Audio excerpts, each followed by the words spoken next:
Primer libro de los Reyes, capítulo 8, versículo 1. Primero de Reyes 8, 1 al versículo 11. Primero de Reyes 8, 1 al 11. Entonces Salomón reunió ante sí en Jerusalén a los ancianos de Israel, a todos los jefes de las tribus y a los principales de las familias de los hijos de Israel, para traer el arca del pacto de Jehová de la ciudad de David, la cual es Sión. Se reunieron con el rey Salomón todos los varones de Israel en el mes de Etanim, que es el mes séptimo, en el día de la fiesta solemne.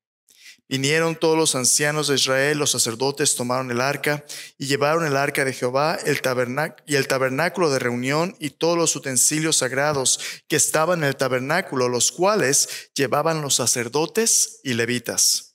Y el rey Salomón y toda la congregación de Israel que se había reunido con él, estaban con él delante del arca, sacrificando ovejas y bueyes que por la multitud no se podían contar ni numerar. Los sacerdotes metieron el arca del pacto de Jehová en su lugar en el santuario de la casa, en el lugar santísimo, debajo de las alas de los querubines. Porque los querubines tenían extendidas las alas sobre el lugar del arca, y así cubrían los querubines el arca y sus varas por encima. Y sacaron las varas de manera que sus extremos se dejaban ver desde el lugar santo que está delante del lugar santísimo, pero no se dejaban ver desde más afuera. Y así quedaron hasta hoy. En el arca ninguna cosa había, sino las 2 tablas de piedra que allí habían puesto Moisés en Horeb, donde Jehová hizo pacto con los hijos de Israel cuando salieron de la tierra de Egipto.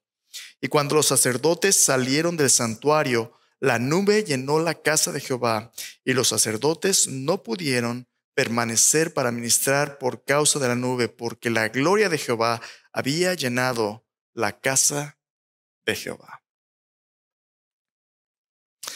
¿Por qué era el templo tan importante en el plan de Dios para su reino? En este pasaje que acabamos de leer, primero de Reyes capítulo 8, tenemos la dedicación del templo, tenemos la oración de Salomón para presentar el pueblo delante de Dios, y se nos dice que cuando este templo fue dedicado, la gloria misma de Dios llenó el templo de tal manera que ni siquiera los sacerdotes podían entrar y salir. El templo era un símbolo de la presencia prometida de Dios. Y hasta ahora la presencia de Dios había estado en una tienda, en un tabernáculo, una casa de campaña, de lugar en lugar, de lado a lado. El arca del pacto de Dios, como un nómada, había pasado de mano en mano y de lado a lado. Pero ahora Dios había provisto un lugar permanente donde su presencia en medio de su pueblo pudiera ser lo que diera dirección a este reino de sacerdotes y gente santa. Pero ¿por qué es esto tan importante? ¿Por qué es tan importante a la luz de la Biblia este pasaje? En el servicio en inglés hace unos momentos, nuestra hermana Katie Hardy compartió una historia. Ella sirve en el comité de misiones en nuestra iglesia. Compartió una historia como parte del servicio, donde hablaba acerca de David Platt, el que era el presidente de la Junta de Misiones Norteamericana. Estaba en un foro en Asia con diferentes líderes religiosos. Había un imán de musulmanes, había un sacerdote hindú, había varios líderes religiosos, y estaban hablando acerca de cómo las diferentes religiones podían cooperar para promover el bienestar social, promover la salud de una comunidad y todo esto. Y los diferentes líderes religiosos estaban opinando, dando diferentes perspectivas de lo que se trataba las religiones, y decían algo así como esto. Decían, bueno, es que todas las religiones están tratando de ayudar a la humanidad a ser mejores seres humanos, a portarnos bien, llevarnos unos con otros, amar al prójimo. Es como si Dios estuviera en una montaña, y todos nosotros en nuestra caminata espiritual como seres humanos y religiones estamos yendo por diferentes caminos, pero al final de cuentas todos estos caminos llevan a Dios. Entonces hacemos las cosas diferentes, pero estamos buscando a Dios, tratando de ser mejores, y todo esto lleva a Dios. David Platt estaba escuchando, es un pastor todavía en Estados Unidos, aquí en Estados Unidos, y estaba escuchando, y cuando llegó su turno de compartir, les dice: ustedes hablan acerca de las religiones como diferentes caminos válidos para llegar a este Dios por nuestro esfuerzo humano, pero yo estoy aquí para decirles que el Dios de la Biblia es un Dios que no esperó a que nosotros llegáramos, porque no podemos llegar. Es un Dios que se bajó de la montaña y vino a encontrarnos. Permítanme presentarles a Cristo Jesús. Cristo Jesús, el Señor Jesús, nuestro Dios, el Dios de la Biblia, es un Dios que no depende del esfuerzo humano ni de las religiones de este mundo para hacer un camino para que podamos alcanzarle. No solamente es Él quien hace el camino, como cantamos hace un momento, Él es el camino. Jesús dijo, yo soy el camino, la verdad y la vida. Nadie viene al Padre si no es por mí, en Juan 14:6. Jesús es el camino que nos lleva a Dios, y sin Jesús no tenemos acceso a Dios. Él es el Cordero de Dios que quita el pecado del mundo. Él es el Cordero que en Apocalipsis capítulo 5 tiene el único derecho de abrir los sellos del juicio de Dios. Él es el único camino que nos lleva a Dios. Bueno, el templo es tan importante porque el templo en el Antiguo Testamento es un símbolo de la presencia de Dios que Dios lograría a través de las promesas de su pacto y su provisión a través del sistema de sacrificios que apuntan al Cordero de Dios que quita el pecado del mundo. Hasta ahorita todo lo que hemos visto de la historia del Antiguo Testamento hasta antes del templo de Salomón, desde que Dios en Génesis capítulo 3 juzgó a la humanidad por su pecado, desde que salimos del jardín de Edén, hemos estado buscando una manera de regresar, pero nuestro esfuerzo religioso es insuficiente. ¿Te acuerdas allá en Génesis, la torre de Babel? La humanidad se junta como un solo hombre, empiezan a construir una torre que llegue hasta el cielo. Por su propio esfuerzo el hombre quiere llegar a Dios, pero es imposible. Dios confunde sus lenguajes, los esparce por toda la tierra. Después la corrupción del diluvio. La humanidad se organiza para hacer lo mejor que pueden, pero solamente hay violencia y perversión. Dios trae el diluvio. Después ya Dios en Génesis capítulo 12 llama a Abraham, y a través de Abraham y sus descendientes Dios hace un pacto con Abraham. Ese pacto que Dios inició con Abraham encuentra un punto de clímax, una cima, una cúspide en el templo de Salomón. Vamos a ver de ello un poquito más. ¿Por qué es tan importante el templo en el plan de Dios para su reino? Déjenme proponer lo siguiente. Hoy vamos a hablar de cómo el propósito del templo de Salomón era recalibrar las expectativas de adoración del pueblo de Israel, de las preferencias de las personas, los programas y los lugares a la realidad de la presencia prometida de Dios. El templo tenía el propósito de servir a Israel como un punto de referencia de la adoración que Dios aprueba y busca, el Dios de la Biblia. La adoración bíblica no se trata de lo que a nosotros necesariamente nos gusta. No se trata de la gente que preferimos. Ay, es que este pastor, este predicador, a mí me encanta como predica. Ese no, es bien aburrido. No se trata de quién te gusta como predica, no se trata de la música que a ti te gusta. Ay, es que esa música a mí la verdad pues no me mueve. Me gusta algo más guapachoso, algo así más como que, all right, Rob, preach it, brother. La música es un instrumento de adoración, pero no es la adoración. Es un detalle, algo que podemos traer delante de Dios, pero no necesariamente es lo más importante. Ni la gente, ni tampoco los lugares. Vivimos en una cultura de celebridades, ¿verdad? Donde yo voy a la iglesia de fulano de tal. Somos una iglesia pequeña, 20,000 miembros. Entonces, no son los lugares, no son las personalidades, no son los programas. O en mi iglesia tenemos hasta parque de diversiones, ¿verdad? Ahí me la puedo pasar todo el día bien ocupado. Tú puedes estar bien ocupado en la iglesia, pero estás realmente adorando. La adoración bíblica, la adoración verdadera, como vamos a ver el día de hoy, es cuando tú y yo tenemos un encuentro personal con Dios. Cuando experimentamos su presencia de veras. ¿Sabes cuál es mi oración como iglesia en español y en inglés en este lugar? Que cada persona que viene aquí, cuando adoramos en comunidad, viene preparada primero para adorar, porque estuvo leyendo su Biblia, ya estuvo orando en la semana, porque estuvo escuchando a Dios y estuvo en comunión con Dios. Y cuando venimos juntos, venimos preparados, no solo para recibir, sino para dar de lo que Dios nos ha dado. Mis oraciones, mis cantos, el escuchar la palabra de Dios, estoy preparado porque he estado en comunión con Dios. Pero cuando estoy preparado y encuentro a mis hermanos y hermanas en Cristo y vengo a oír la palabra de Dios, celebrar la mesa del Señor, cantar, orar, lo que hacemos para servir al Señor, entonces Dios se hace presente. Mi oración es que cada vez que venimos juntos y adoramos, cuando salimos de aquí, lo que nos llevamos a casa no es, oye, qué bárbaro, qué mensaje más inspirador, qué cantos. No, no, no. ¿Sabes qué nos llevamos a casa? ¿Sabes qué? Hoy Dios ministró a mi vida, hoy tuve un encuentro con el Señor.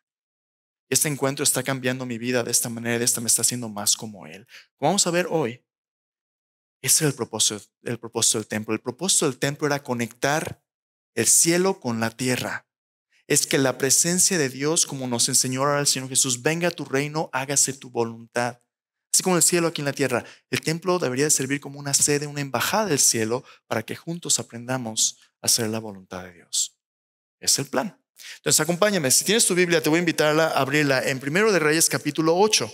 Si tú no tienes nuestra carta que sale cada semana por email, te invito a suscribirte en nuestra página de internet, pero de vez en cuando ahí te mando instrucciones de cómo prepararte para el fin de semana. Si no la tienes, está disponible en español, puedes reunirte, puedes anotarte ahí en nuestra página de internet, o ahí en las bancas tú tienes un pequeño separador enfrente de ti, ahí hay un código de barras que puedes escanear, un código QR code, puedes escanear, puedes anotarte, o en tu guía de adoración, ahí abajo dice newsletter, The Journey, puedes anotar también ahí.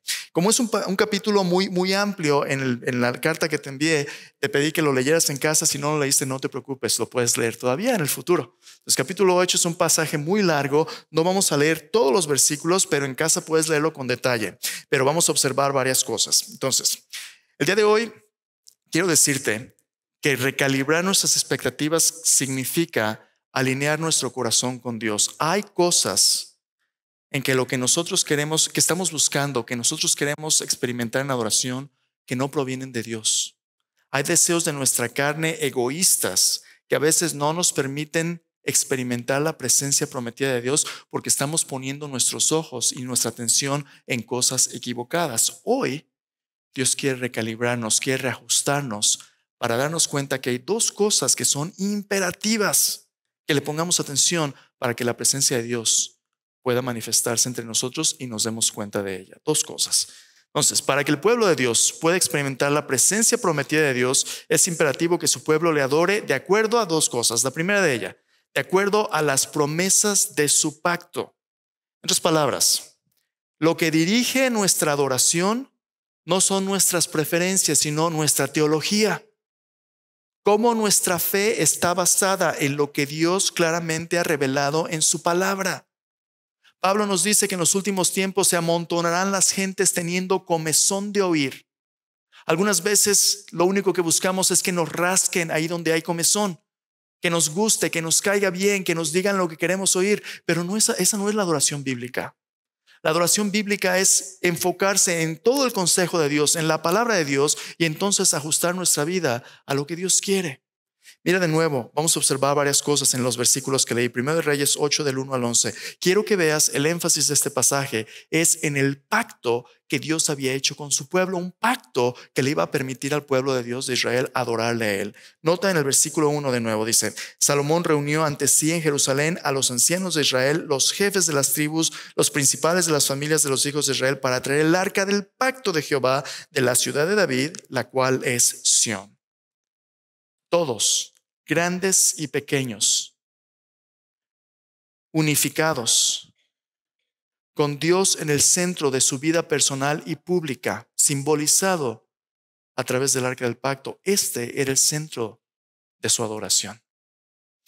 Dice, esta arca era el arca del pacto de Jehová que hizo con Moisés, estaba en la ciudad de David, la cual es Sión. Una cosa más, versículo 2 dice, se reunieron con él rey Salomón, todos los varones de Israel, en el mes de Etanim, que es el mes séptimo, en el día de la fiesta solemne. Esta fiesta es la fiesta de los tabernáculos.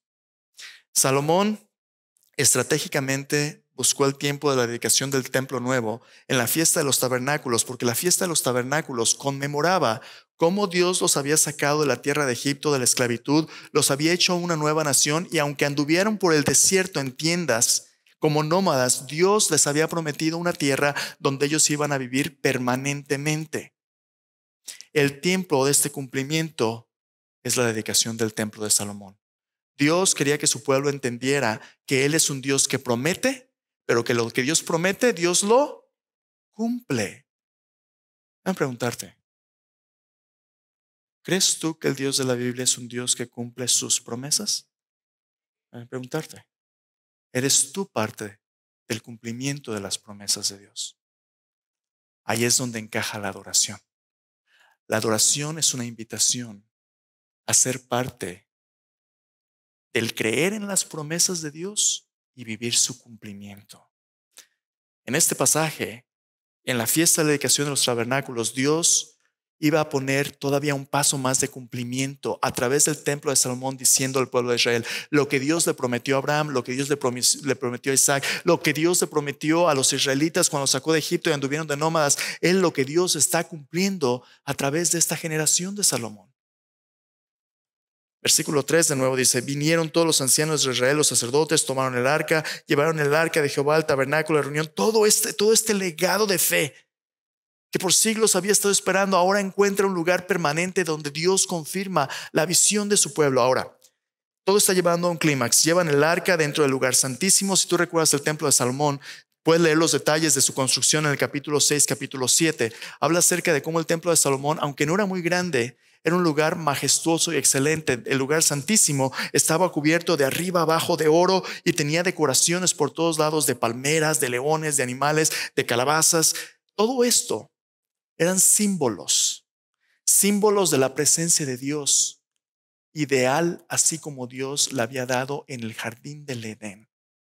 Los símbolos de las palmeras, de los animales, eran un recordatorio de que había habido un tiempo donde Dios y la humanidad vivían en armonía juntos, donde el cielo y la tierra coexistían y se traslapaban. Este templo iba a ser un paso en la restauración de la relación de Dios con su pueblo, donde Dios de nuevo podría habitar en medio de su pueblo, donde la gente iba a poder tener acceso a la presencia prometida de Dios. Pero no tan fácil. En el tiempo del pueblo de Israel había muchas competencias espirituales, había todo tipo de religiones que prometían dar acceso a los dioses. La gran diferencia entre el pueblo de Israel y las religiones del mundo, que sigue siendo lo mismo, la adoración bíblica y las religiones del mundo, es que las religiones del mundo siempre se basan en el esfuerzo y preferencia humana. No importa cuál sea. De hecho, la palabra religión viene del latín religare, que significa volver a unir. Cualquier religión es una serie de ceremonias, creencias, de ritos que si usted cumple, usted se merece el favor de Dios. Usted se gana el cielo por su buen comportamiento. Esa es una gran mentira. En el Antiguo Testamento había todo tipo de religiones paganas y la mayoría de ellas se basaban en los sentidos, en lo sensual. Los sentidos es lo que usted percibe, lo que usted toca, lo que usted puede ver, probar, sentir. Y la gente estaba buscando cosas que se sintieran bien. Cosas, por ejemplo, el emocionalismo. Si yo voy a una iglesia y los cantos me hacen sentir bien bonito aquí, y se me empieza a rodar la lágrima, es que yo sentí la presencia de Dios, que sentí bien bonito. Dios no está peleado con sus emociones. A veces si usted siente bien bonito cuando adora, y eso está bien. Pero a veces usted siente bien bonito en cosas que usted no debería hacer y no debería sentir. Esta semana en las noticias había una de las noticias que vi acerca de un par de políticos que uno estaba organizando un desayuno de oración para interceder por la nación, ¿verdad? Y una de las personas políticas, no le voy a decir qué partido es político, usted ve las noticias después, pero uno de los políticos llega al partido y dice: hoy casi llego tarde, pero no llegué tarde, llegué temprano porque mi prometido, no esposo, mi prometido estaba conmigo en la cama. Me dijo: no vayas ahorita, mejor quédate aquí conmigo, se va a poner mejor. Pero le dije: no, hoy no, chiquito, nos vemos más tarde porque hoy voy al desayuno de oración. Es un desayuno de oración donde me imagino van a orar, ¿verdad? Y van a pedirle a Dios. ¿Pero a qué clase de Dios? Muchas veces lo que nosotros decimos adorar es superficial. Es para quedar bien, es para cumplir con las normas sociales, pero no afecta lo más profundo de mi corazón, porque no estoy adorando a Dios como Jesús lo dice en el Nuevo Testamento, en espíritu y en verdad. Puede que yo vaya a un lugar, puede que de labios yo diga yo soy de tal o cual religión, pero Dios no está buscando que te pongas una etiqueta. Dios está buscando que tú entres en su presencia de la manera que Él ha provisto, porque solo tú no vas a poder entrar. El Dios de la Biblia es un Dios santo, y para entrar en su presencia, si entras como un pecador, nuestro Dios es un fuego consumidor. Tú y yo estaríamos muertos. Pero Dios ha hecho un camino a través del cual tú puedes entrar a adorarle. Y este templo es un símbolo de ese camino. Entonces, ¿qué hay en este camino? Nota otra vez, ahí entre el versículo 1 y el versículo 11. El énfasis está puesto en este objeto llamado el arca del pacto. El arca del pacto era una caja cubierta de oro que tenía una tapa muy especial llamado el propiciatorio. El propiciatorio era una tapa que tenía dos querubines, dos seres angélicos, y viendo hacia el centro, y en el centro había un espacio donde el sumo sacerdote entraba una vez al año y ponía sangre del sacrificio. Rociaba esta tapadera para que Dios pudiera perdonar los pecados de su pueblo y ejecutar su justicia basada en un sacrificio. Ese es el arca del pacto.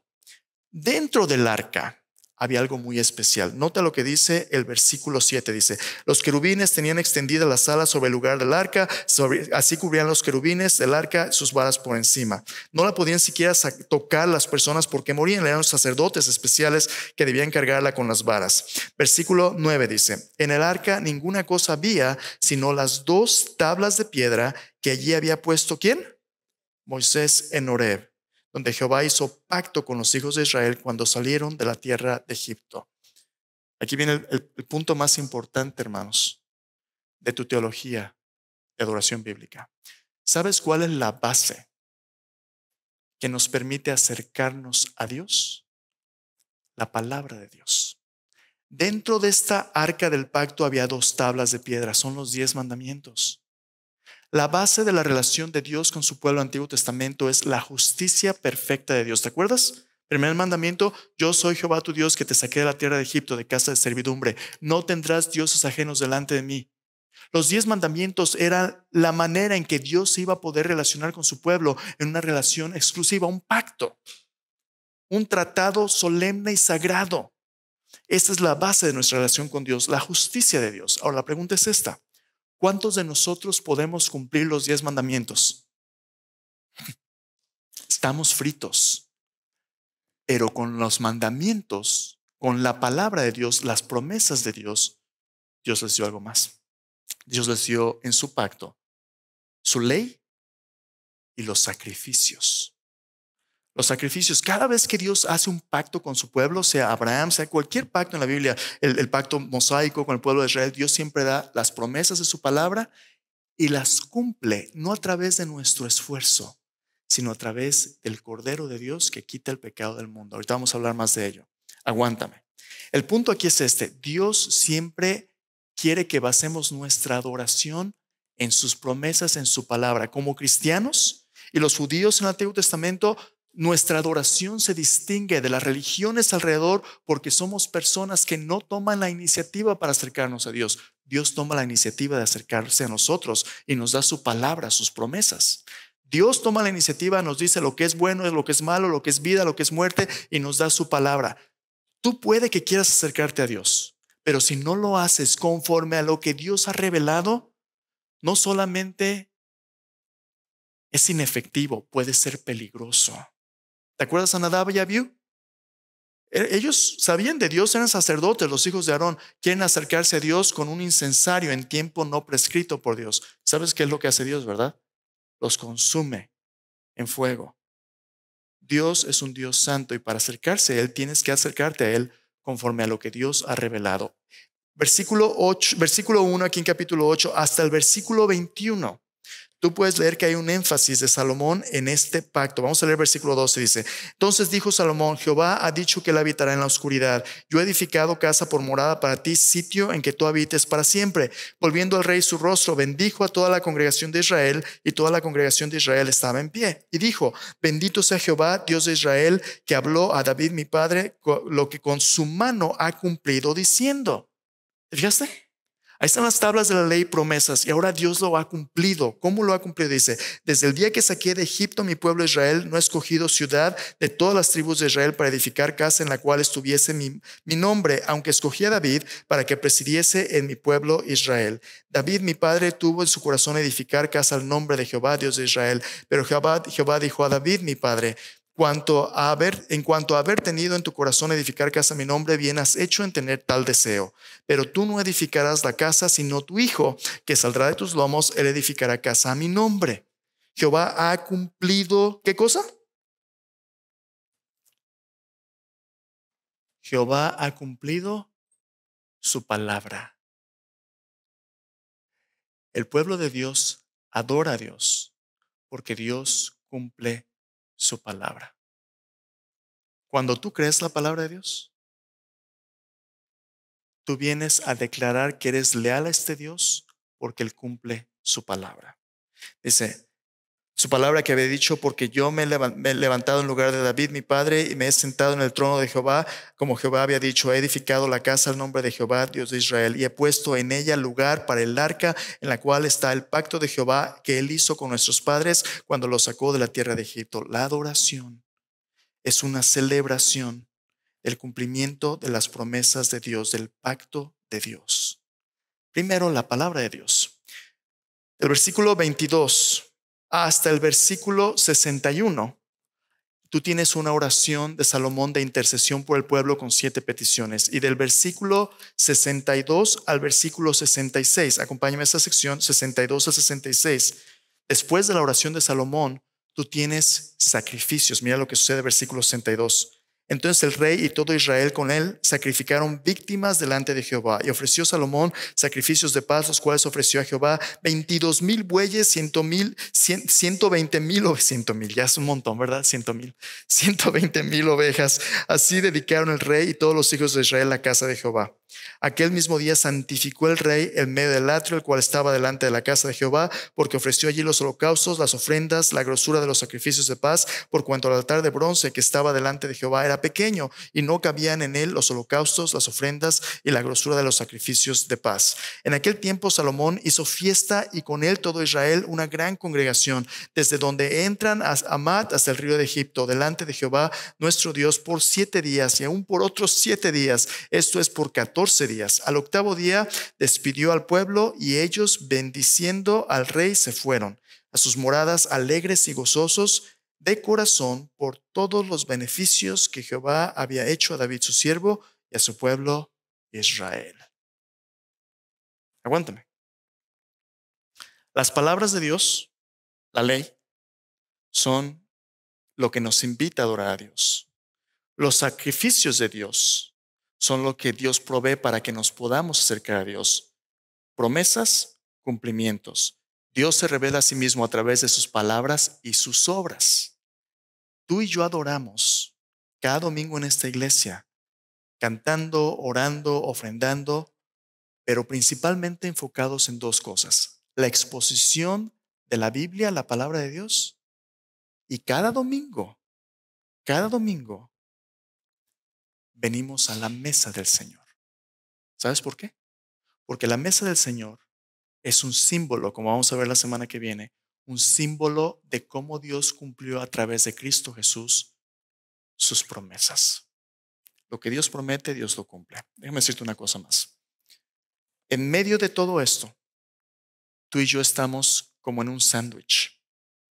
Si tú tienes fe en las palabras de Dios y tú te das cuenta que por ti mismo tú no puedes cumplir la justicia de Dios, pero que Dios ha provisto el Cordero de Dios para hacer lo que tú no puedes hacer. Si tú te acercas a Dios no confiando en tu justicia, sino ese sacrificio que paga por tus pecados, entonces tú ahora tienes acceso a la presencia de Dios. ¿Para qué? Para orar, para adorar, para pedirle, para interceder por otros. Y eso es precisamente lo que Salomón hizo. Mira lo que hizo allí en el versículo 22.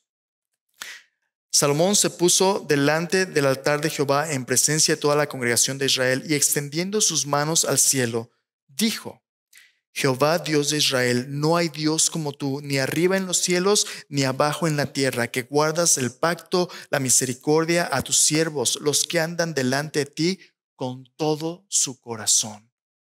Fíjate lo que Salomón dice: Señor, tú eres un Dios fiel, guardas el pacto. Estoy aquí porque tú eres fiel y yo lo creo.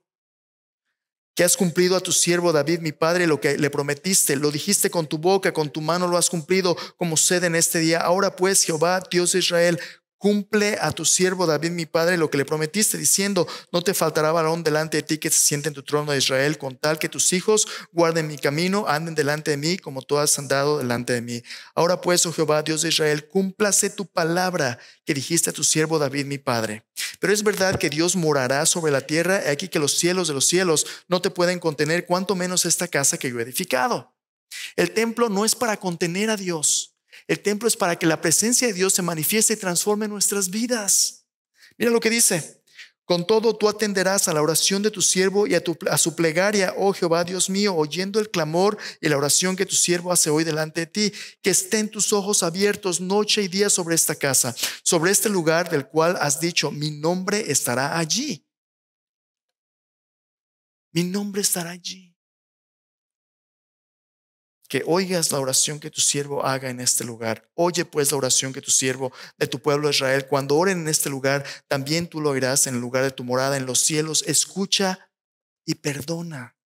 Si alguno pecare contra su prójimo y le tomare juramento haciendo jurar, viniere el juramento delante del altar en esta casa, tú oirás desde el cielo y actuarás, juzgarás a tus siervos condenando al impío, haciendo recaer su proceder para darle conforme a su justicia. Si tu pueblo Israel fuere derrotado delante de tus enemigos por haber pecado contra ti, se volvieran a ti, confesar en tu nombre y oraren y te rogaran y suplicar en esta casa, tú oirás en los cielos, perdonarás el pecado de tu pueblo Israel, los volverás a la tierra que diste a sus padres. Si el cielo se cerrare y no lloviere, versículo 36, tú oirás en los cielos, perdonarás. Versículo 37, si en la tierra hubiere hambre, pestilencia, tizoncillo, añublo, langosta o pulgón, si sus enemigos los sitiaren. Versículo 38, toda oración, toda súplica que hicieren cualquier hombre o todo pueblo de Israel, cuando cualquiera sintiere la plaga en su corazón, extendiere sus manos a esta casa, tú irás en los cielos, en el lugar de tu morada, perdonarás y actuarás y darás a cada uno conforme a sus caminos.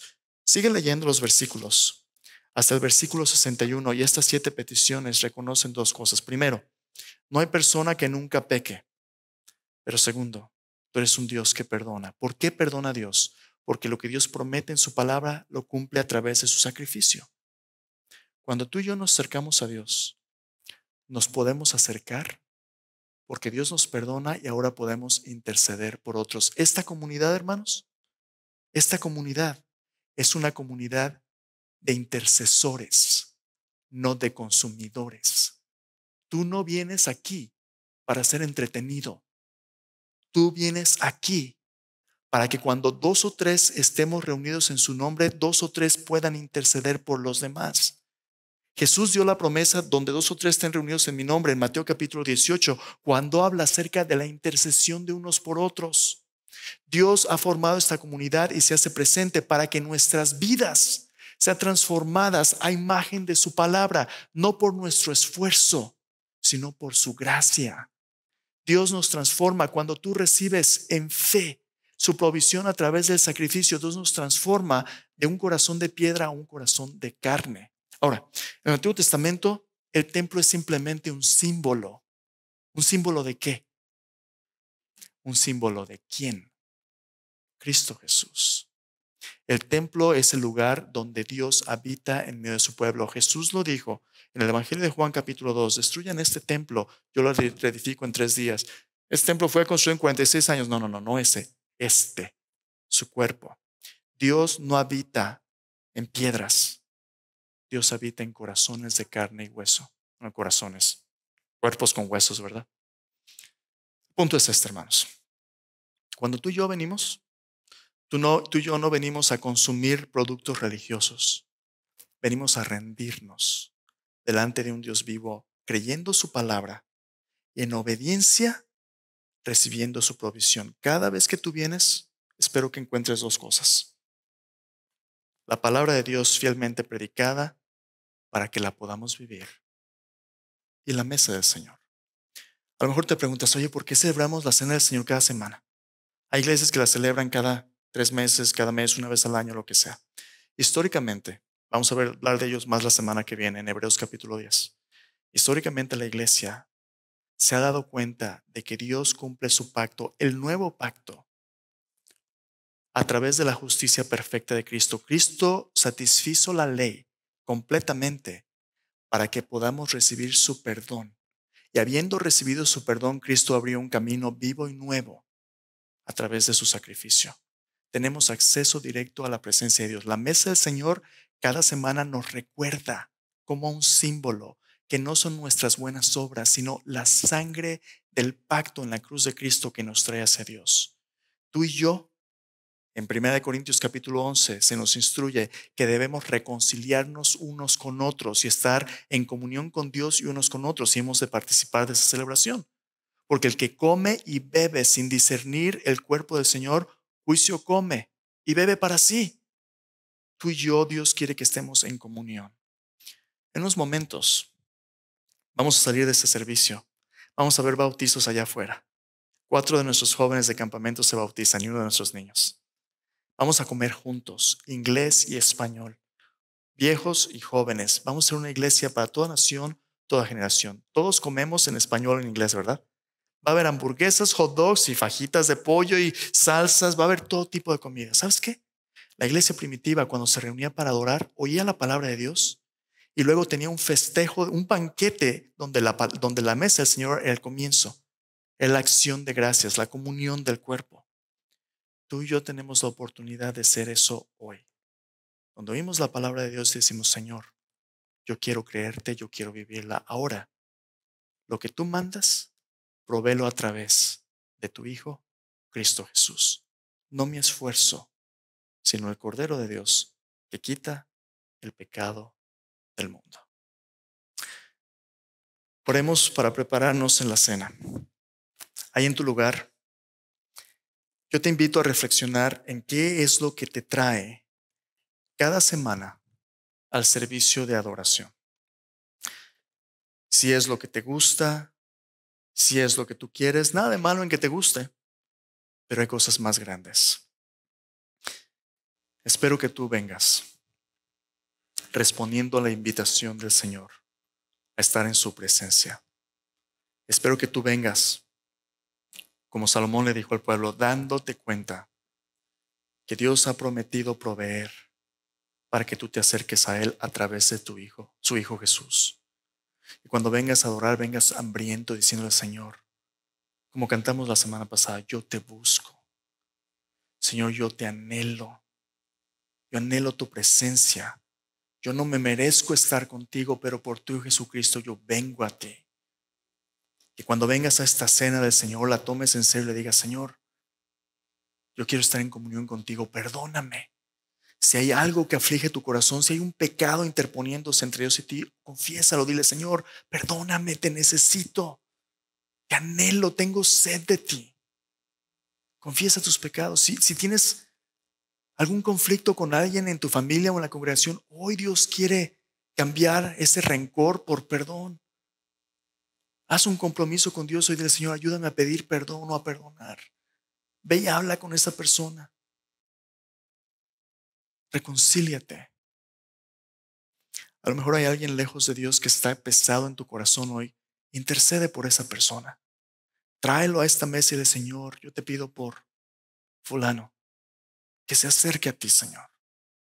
Intercede hoy por esa persona, que el Señor le perdone, le bendiga, le acerque a Él. Tú puedes entrar a la presencia de Dios por lo que Cristo ha hecho. Padre bendito, en este momento solemne nos damos cuenta, Señor, que cada semana cuando venimos a reunirnos y oímos tu palabra, entramos por ese velo que Cristo rompió para darnos acceso a tu presencia. Y estamos en el lugar santísimo donde tú habitas, Señor, por tu Hijo Jesús. Señor Jesús nos dio la mesa, nos dio tu palabra como un recordatorio de que ya no habitas, Señor, en templos hechos de manos humanas. Tú quieres habitar en nuestro corazón. Nuestros cuerpos son los templos del Espíritu Santo. Y aquí es donde tú quieres manifestar tu presencia, Señor. En nuestro corazón, en nuestra comunidad.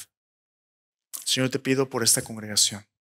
Te pido, Señor, que en esta iglesia tú levantes hombres, mujeres, niños, jóvenes, viejos, Señor, ancianos, de toda linaje, de toda lengua, Señor, toda nación.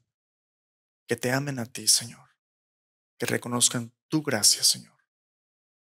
Que busquen adorarte como tú dijiste, Jesús, en espíritu y en verdad. Porque tales adoradores, Padre, tú buscas que te adoren.